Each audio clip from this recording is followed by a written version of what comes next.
In this video, we're going to talk to you a little bit about pool equipment basics. So we're going to use this setup here to give you a better understanding of how your equipment works. Realize you could have 100 different ways that your equipment pad is set up. This one really is just basics. Just because yours isn't like this one doesn't mean there's anything wrong with it.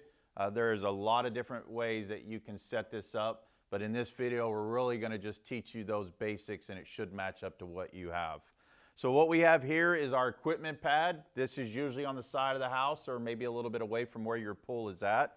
But the way it's going to work out for you is the equipment needs the water, so it's going to first be pulling that water in from the pool, which we would call on either the inlet side or what's called also the suction side. Now, if you have a pool only, you may only have a couple of these valves here or a couple of the pieces of plumbing. If you have a pool and spa, you're going to have a little bit more. This setup is set up for a pool and spa. So if you only got that pool, just take out that spa part of what we're talking about. Here you'll see on this side we have an isolated pipe on this side of the valve. This is our spa drain. Usually it's one or two drains in the bottom of the spa. That is what this is pulling that water from. Here we have a couple of extra ones, so you may have them as your skimmers. Those are what you see on the side of the pool at water level. Kind of like a skimmer throat. You'll see a little tunnel where the water goes in into a basket.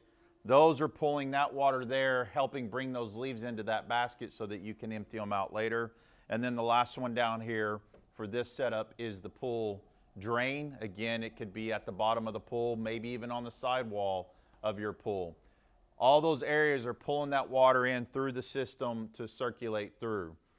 You'll see in the pool and spas, the reason why there's an additional valve here is so that way when you're in pool mode and just circulating the pool, you're not draining your spa down. And then when you're in spa mode, it does the opposite. It's just circulating in the spa, so that way you can circulate that. Maybe you've got the heater on, so you don't have to heat up the entire pool and spa. You can isolate it just to the spa. The great thing about all the newer automation systems out there, which we'll get into later, is you may have an actual actuator right here. So when you hit pool or spa mode, it's going to isolate between spa side and or pool side. And when I mean pool side, that means the skimmers and also that drain will be isolated. So that's a nice thing. If you have an older system, you may have manual valves here. So you probably remember growing up, if you had a pool and spa, you have to go out there and turn those two valves to put it in that spa mode. Now it's a push of a button when you go with these new automation systems. Now we are talking about valves. There's a variety of valves out there. These here are really nice. You may have ball valves, different ones, but the way that these valves here work is, if you notice right here, it will say off. Well, where that off is where that door is. So when I turn, that's what's turning with it. So when you see the off up here, that means that door is on the top right now. Since it's top, it's out of the way, nothing is being restricted. If I were to turn this valve, now that off is angled that way, or if I go this way, I'm completely cutting it off. So those are the things that you need to pay attention to and watch out. The reason why that's so important, on ball valves, usually you'll see the handle where it lines up, and that tells you that's what's open. Not on these type valves. It's going to be blocked because of that door. So let's say that I'm blocked here, so spa's cut off, not draining. I've got this going here open. This one's open. Maybe I want to close off my pool drain. Doing that right there, I've just shut off the pool drain. So again, suction side, inlet, this is where the water is being pulled into.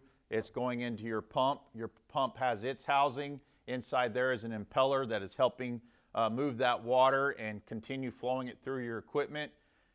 Inside that pump, you will have a pump basket. So this is how you would empty it out. You want to make sure that you always put it back in the right way, where your opening is wherever the inlet is. And a lot of your pumps nowadays, even some of the older ones, it has guides on how to put it in there so you don't make a mistake. Once it flows through the system of the pump, through the diffuser and impeller, it's going to make its way onto the filter. What's cool about this one here, you may have a 90-degree piece of pipe here with maybe a little faucet that's connected. That was during the build for pressuring, but now you could hook a water hose up to that faucet if maybe you need to drain a little bit of water out of your pool while it's running because it got too full during a rain. I don't recommend draining your entire pool with this, but you may have that ability to at least get some of that water out of there.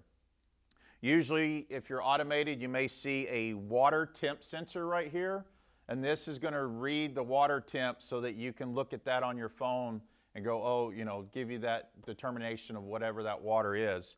Sometimes you'll see it here, or you may even see it past the filter on the other side. It's just reading that water that is circulating through there. As it continues flowing through, it's then going to make its way to your filter. There's a variety of filters out there. You could have a DE, a sand filter, or even the cartridge filter. We got other videos on that if you want to check them out. And once it filters the water, it's going to continue on through. You may or may not have a heater system. If you do have the heater, it's then going to circulate through the heater. Some of the newer heaters out there have a bypass where it flows past it.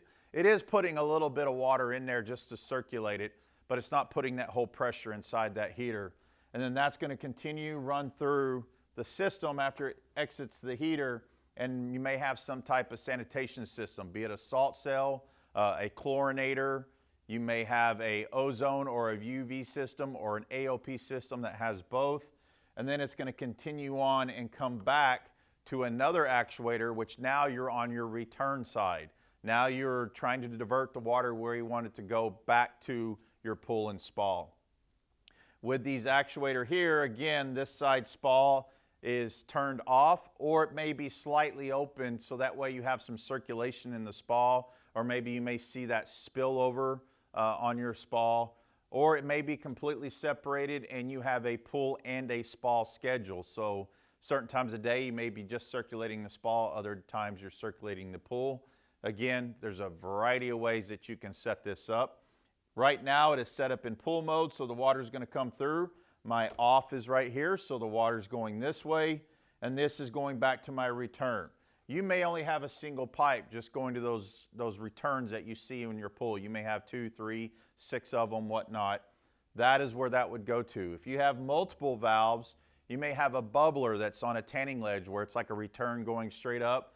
You may have some type of water feature or a variety of things of where that's going.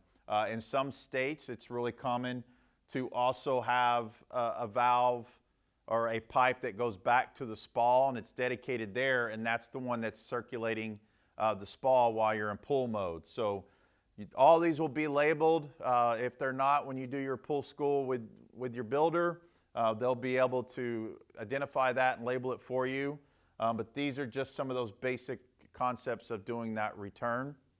Realize if I needed to shut my bubbler off, all I'd have to do is just go again and turn it off right there. So it's really important to understand your valves to make sure you're not accidentally turning something off that you didn't want to turn off.